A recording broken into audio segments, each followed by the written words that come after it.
Hello, welcome sa Happy Angel Reading. Ayan, kumusta na? May radiant confident at palaging fabulous na Leo. So Leo, no?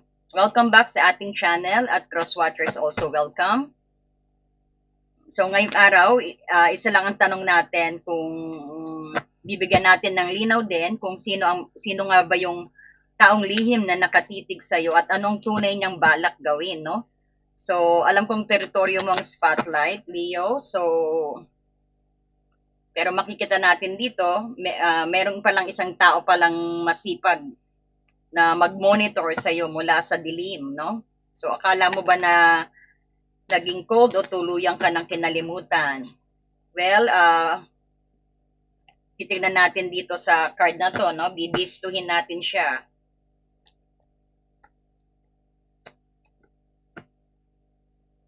Ito yung mga tao sigurong nare-realize niya na ikaw pala, no? O maaring ex o yung current ninyong persons. At makikita rin natin bakit siya naipit sa labis na takot din at overthinking sa'yo, no? Dahil talagang focus siya sa'yo. So, sino kaya ang taong ito? Makikita natin ang energy niya. So, mag-take a deep breath po kayo. Na-cleanse ko na po ito, no? So, ayan. Kukuha tayo ng 5 card.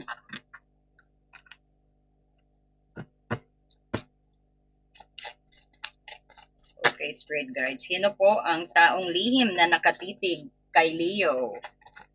Pa-support po ang ating channel, pa-like and hype naman po dyan. Leo, sino ba to? Tingnan natin, daran-daran, mamaya na. So, titingnan din natin syempre kung ano yung ano niya, no? Kung anong nararamdaman niya sa'yo, kung ano yung tunay na nararamdaman niya.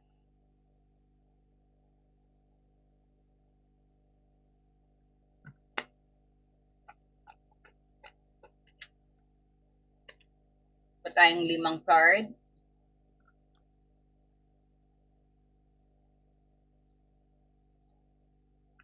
Surprise sa'yo ngayon, Leo. Hindi ko bubulok ka rin. Ayan, 5 card. Then, tuloy-tuloy na, kukuha na rin tayo ng, ipo-connect natin ang advice dito sa ating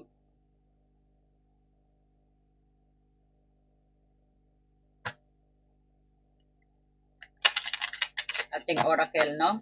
Para mas lalong magkaroon tayo ng lalo tayong magkaroon ng kaliwanagan kung sino ito at maisip nyo kung sino nga ba yan, no? Kung bibigyan ko lang kayo ng hint at energy, and always remember, you have your own free will. Kayo pa rin po ang magdi-decide.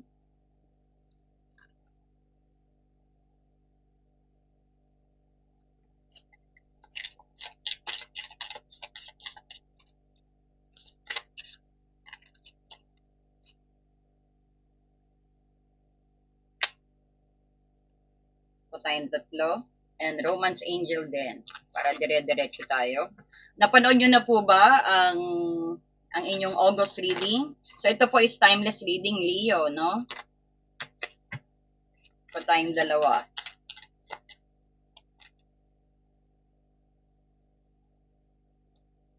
Ayan. So,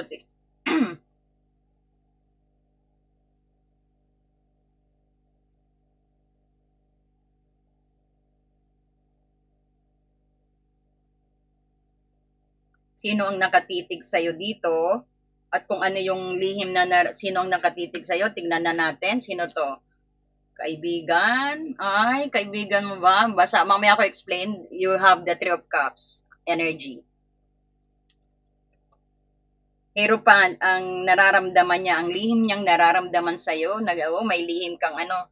And then, ang kanyang pagmamasid, anong nag-trigger? Competitive energy. Ay, naku, parang nakukuha ko na to. This is very exciting, Leo. And then, ang Page of Pentacles, ito yung sabihin natin ang balak niyang i-action sa'yo. Tignan naman natin ito. Advice sa'yo, but always remember you have your own free will.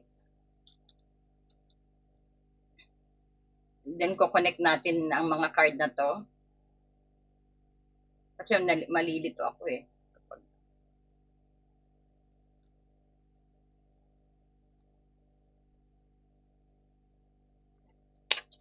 Ayan, palm tree. Stability, security, permanence, growth, and endurance. Mamaya, bakit lumalabas ito, no? I will connect them, no? Sunglass. Oh, talagang nagmamasid lang siya sa'yo, ah. And then, the dragonfly, Leo. May transformations. Ang romance angel naman, give your relationship a chance. Bigyan mo daw ng... And then, heart-to-heart conversations, oh my God. Parang napakalalim at exciting ito, no? It's either na kaibigan mo rin, no? So, let me analyze. Tignan natin kasi pagdudugtungin natin to. Okay, yan. Habang pahingi naman po ng like at pa-hype na rin po sa Happy Angel Reading. Ayan. Sa inyong mga cellphone. So, ang Three of Cups, this could be also ang taong nakamasid sa'yo o nakatitig talaga sa'yo is one of your friend. No? Maybe you're aware or not dito. So, kumbaga,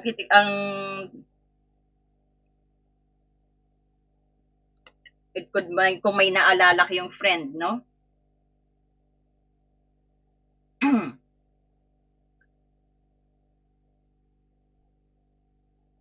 Or sabihin natin din na isang mutual, maaring mutual circle nyo siya.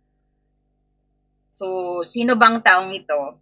O pwedeng pasok na pasok talaga ang isang kaibigan, kakilala o sabihin natin kasamahan sa trabaho o taong kasama mo sa iyong social circle. O sabihin natin sa mga gimmick, kasama mo sa inuman, sa pag-shopping, no? But you're not aware, nakatitig siya sa'yo. So, pwedeng gimmick ang barkada, no? And then, ito yung example. Bigyan ko kayo ng example para lalo nyo makuha kung sino ba yan. Kumbaga, sabihin natin na yung kaibigan mong palaging nakikihangout sa'yo, palaging nagsisin o nagko-comment sa group chat, ayan.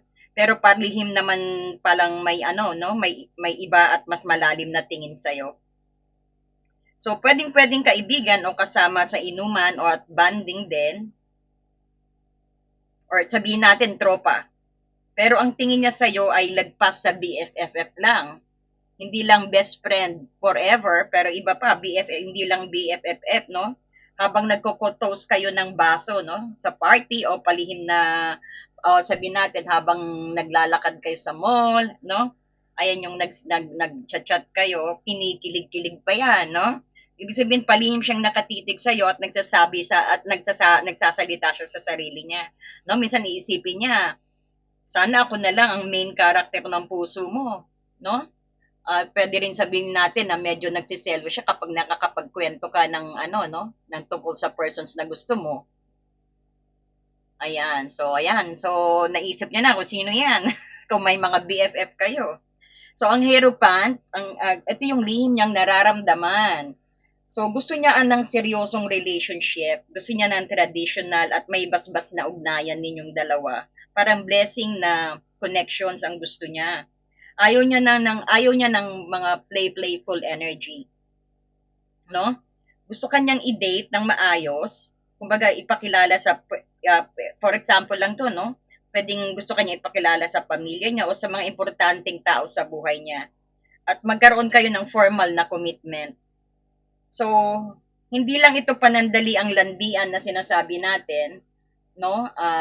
Kumbaga ano rin siya, may pahirupan na may pahirupan pa kasi yan eh. Parang that is the major. Parang mayordomo ng spread mo rito. Gusto niyang maging maayos at traditional. Yung mga basbas sa simbahan, pwede rin parang gusto kanya, sasabihin ko na gusto kanya makasama sa habang buhay. No? Hindi ko naman sinabi lahat kayo, no?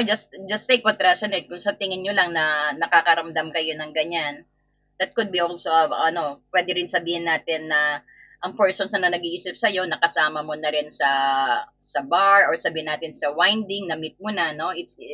Maski pag hindi naman kaibigan, no?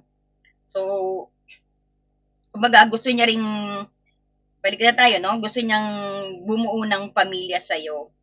Gusto niyang gawing legal at very formal at kung ano man ang mga meron kayong dalawa. Gusto niyang maging boyfriend mo, gusto niyang maging girlfriend mo. no? Kung kayo magkaibigan na, kung kayo dati mo siyang kaibigan at naging kayo na, parang gusto niyang i-higher level ang inyong relationship din. Maaring gusto niyang pakasalan ka, no? Kung nag-start kayo sa pagkakaibigan, no? Ayan. So ano ang nag-trigger sa kanya? Ito makikita mo, napakaganda, very competitive. This is ang Five of Wands. Ang trigger o dahilan ng pagmamasid niya sa'yo, matinding competitions. Kumbaga, gulo sa utak din niya, no? Ang Five of Cups, ayan, tingnan nyo.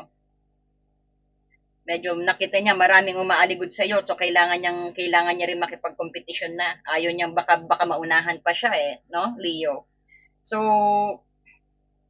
takot na may baka din na takot siya pag may nakikita kang siyang nanliligaw sa iyo o nakikipag sabihin natin may kinakausap ka. Medyo nagsiselos siya. Halimbawa, no, nakikita niyang marami kang admirer din dahil main character ka rito bilang Leo, no? Kaya natatakot at nag-overthink siya na baka maunahan siya ng iba kung di siya kikilos. Kaya may five of wands dito. So, kumbaga, na-trigger siya dahil sa five of wands energy. Na-trigger, ibig sabihin kung bakit siya naging dahilan kung bakit siya nagmasid sa'yo at nakatitig sa'yo at nakapokus na siya sa'yo. No? Parang nakikita niya ang dami mong mga fans at kachat siguro. At siguro nag-aaway-away pa to, no? Baka iniisip niya yung nag-away-away din sa utak niya, no? Kumbaga, ang bawa, iniisip niya na paano ba ako makikipagsabayan sa mga taong ito na nanliligaw kay Leo. Masyadong maraming kompetisyon sa paligid niya, parang ganon, nang naiisip niya. Baga, nakititig siya ng may halong kaba, medyo kinakabahan siya. So, ayan. So, ang Page of Pentacles, kitang-kita mo connection. Kikilos siya. Gusto niya ng opportunity sa iyo ang kanyang action with the Page of Pentacles. Kumbaga, ang balak na galawan na gusto niya, isang maliit pero tapat at practical na hakbang ang gagawin niya. Magsisimula na yan, no? So, sa oras na napanood mo to, siguro, diyan na nag-start ang energy. No, kumbaga, sabihin natin, isang practical na hakbang din ito. Kumbaga, babalang ka siya sa magbabalang ka siya sa iyo ng totoong alok, ng real offer, no? Gusto niyang ng opportunity sa iyo. He wants a new beginning sa iyo na meron ng kasamang rin, no? Pundasyon, no? Kumbaga, ang balak niyang gawin sa iyo, kumbaga magre-reach out siya sa iyo para mag-alok ng simpleng kain sa labas. Yan ang maaari niya maging aksyon, magtanong tungkol sa trabaho mo, negosyo, o mag-small talk na may totoong substance. Pero maliit lang ang gagawin niya. Very small, no? Sana pansinin mo yan. Kasi nakita mo rito, give a relationship a chance na rito. Nakita mo? So, ang balak niyang gawin sa'yo is, nakita mo, dala ng kanyang maliit pero gintong barya. No? Kung nakikita mo rito, ang actions niya hindi man agad bonggang grand entrance ang actions niya, pero magpapadala siya ng pasimpleng siguro, expect mo na rin ng text, tulad ng kain tayo ng dinner o kumusta ang work mo, no? Kumbaga, dito is parang may pangarap siyang i-build ang pundasyon kasama ka rito, Leo, no? So, ang Ten of Wands naman, ito yung ang advice para sa'yo, but you have your own free will dito. So, ang advice sa'yo, bitawan ang mabigat na, sabihin natin, bitawan mo ang mabigat na pasanin, no? Ibig sabihin, kasi 10 of Wands, tignan mo, dala-dala mo ang lahat dito. Huwag mong alalahanin ang lahat din ng drama, ang advice sa'yo. Example, no? Hayaan mo siyang magsumikap at magdala ng effort maski alam mo na. Huwag mong buhatin ang buong communications o mga nakaraang issue pa, no? Kumbaga, Leo, ibaba mo tong mga kahoy na to, put down all these ones, no? Dahil sobrang stress ang mangyayari kapag ikaw pa nagbi-build, lahat ikaw ang kikilos. Kahit siguro gusto mo na rin ito, no? Baka may nararamdaman ka rin sa taong ito. Kumbaga, because ang 10 of Wands, sobrang magpapadala to ng stress at responsibility. So, ang pinaka-advice ng card natin, i-relax mo ang leg mo, no? Hayaan mo lang siyang mag-effort at magsumikap ngayon. Huwag mo nang buhatin ang buong relasyon. Hayaan mo na. Basta, kumbaga, it's not yet time siguro din na, na para pansinin mo pa siguro, pero hindi. Pero may sinasabi dito, give a relationship a chance. At may heart to heart, maybe asahan mo na may heart to heart conversations. Ibig sabihin, wag ikaw ang kikilos. Hayaan mo siya ang kumilos. Yan din ang ibig sabihin ng once dito. Hayaan mo siyang mag-effort sa'yo kahit magkaibigan na kayo. Do you get me? Para hindi ka may stress. Let him do his part. Total, kung magkaibigan na kayo, no? Hindi ko naman sinasabi lahat magkaibigan to, but pero ang tao ding ito is naging kaibigan mo, no, at bago naging kayo kung nasa current relationship kayo. Maari din itong ex mo and no communications energy, no? So titingnan natin ang boundary rito, symbol to ng peace, stability at chill vibes. So panatilihin ang iyong boundary energy, no? Wag mong buhatin ang lahat dito na hayaan mong kumilos, i-enjoy mo. At hayaan mo rin ma-develop ka. Hindi porket sinabing may gusto siya sa'yo, may kakagusto ka na rin sa kanya. Let it, parang flow it naturally. But you have your own free will, no? Ibig sabihin, panatilihin mo ang energy mo, maging grounded ka, at huwag kang paapekto sa gulo din ng paligid mo. Dito, marami naliligaw sa'yo, marami nakapaligid sa'yo with the Five of Wands. No? Kumbaga, try to be at peace, no? May sunglass dito. Watching, looking, talaga may nag-stalk sa'yo. Someone is focusing out. Nakatitig siya sa'yo habang nakasuot ng sunglasses dito. Nagpapanggap na cool at deadma, pero sa likod ng salamin, nakapokus ang mata niya sa'yo.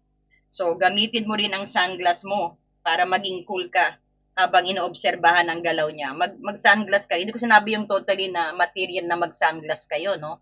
Sabihin, tignan nyo, mag-focus din kayo. Watch ka rin, parang gano'n, no? So, kung makikita mo, andito yung, kumbaga, obserbahan mo ang galaw niya. And then, andito ang dragonfly, simbolo ng transformations at lightness ito. Oras na para sabihin ng dragonfly, be light-hearted. Ibig sabihin, lightness to. Oras na para lumipad na magaan at iwan ang mabibigat na pasanin ng Ten of Wands. Kasi, yan, may nag-away-away pa rito. Nagugulan ka na kung sinong pipiliin mo. Plus, kaibigan mo pa, sasama pa siya. No? Ayan, lalo na sa mga bago, sa mga single na may nagpaparamdam na kaibigan nyo. Kumbaga, ito rin sabihin natin na may bagong liwanag na papasok na ugnayan sa inyo kasi nakita mo may heart-to-heart conversations na baka maging seryoso at magtapat din siya sa iyo. Kung nagtapat na siya sa iyo, paano mo lang just watch, kumbaga look, no? Obserba. Pero ikaw pa rin ang masusunod diyan, syempre. At nakikita mo ang romance angel dito, give a relationship a chance, work on your partnership. Kumbaga, wag mo din ipapadlak ang puso mo, ang pintuan dahil lang sa kaibigan mo siya dati. No? Ibig sabihin, subukan mong tingnan kung may potential siyang maging seryosong kapareha din. No? Kasi nga, hero pan, gusto niya, nakita mo yung nararamdaman niya sa'yo. No? He doesn't, I don't like to be just a friend. Parang ganon. Gusto ko more than a friend. Parang ganon. Wow naman. So exciting naman, Leo.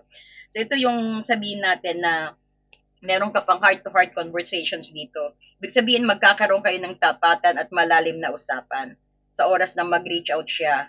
Kasi talagang asahan mo, mag-reach out siya ng Page of Pentacles. Ayan, no? No? Mag-reach out yan, Page of Pentacles. Maging bukas ka pa rin para sa isang tapat na totoong usapan para mawala ng lahat yung mga alinlangan mo. No? Napakaganda at napaka-excited at kilig to the bone naman ito, Leo. No? So, i-wrap up lang natin para lalo ka lalo maintindihan. Ang nakatitig sa iyo, pwedeng kaibigan o kasama sa social circle o naging kaibigan mo bago naging kayo at bago kayo naging relationship, bago kayo naghiwalay, then parang nagka-relationship kayo pero naghiwalay, pwede yan. Gusto magkaroon ng seryosong commitment sa iyo, kitang-kita yan. Dahil sa hero pan, natatakot siyang maunahan ng iba sa competitions dahil parang tingin niya talaga marami nanliligaw sa iyo dito. Kaya balak niyang mag-abot ng simpleng alok ng Page of Pentacles. So, nakita mo, nakatitig siya sa likod ng kanyang sunglasses. habang hindi ko sinabing nakasuot siya ng sunglasses, kumbaga sinasabi ko na he's really watching at nakapokus siya sa'yo. Parang may pagkukunwari, no? Kunyari, hindi siya nakatingin sa'yo, pero nakatingin pala. Parang ganyan ang message ng sunglass, no? Parang ikaw din, gamitin mo rin ang sunglasses na parang, kunyari, hindi ka nakatitig sa kanya, pero nakapokus ka rin sa kanya, parang ganon. So, nakukuha niyo po ba? So, habang nag-aabang din kayo sa ilalim ng inyong palm tree rito, kumbaga, nag-aantay kayo siguro rin ng tamang timing. Ang payo sa'yo, bitawan mo ang 10 of Wands dito dahil napakabigat na pasanin din. Tanggapin mo ang light-hearted ng dragonfly transformations at maging bukas sa isang heart-to-heart conversations para maging ganap na give relationship sa'yo, no? Parang maging ganap na give your relationship a chance. Okay? Kuha nyo na po. Ayan ang hirap pagtutugin niya. Sana nabigyan ko kayo ng kaliwanagan. So, mag-comment po kayo and please like and share na rin po. Pa-hype naman po dyan sa inyong mga cellphone. Maraming pong salamat at sana if you want some message, nasa monitor po natin kung how you gonna do a free reading, kung paano po kayo mag-paread sa akin. Nasa monitor po natin. Basahin nyo lang at connect me sa messenger po natin sa Facebook. Nasa description po ng video ang link natin sa Facebook Messenger. Ayan, maraming salamat and God bless you, Leo.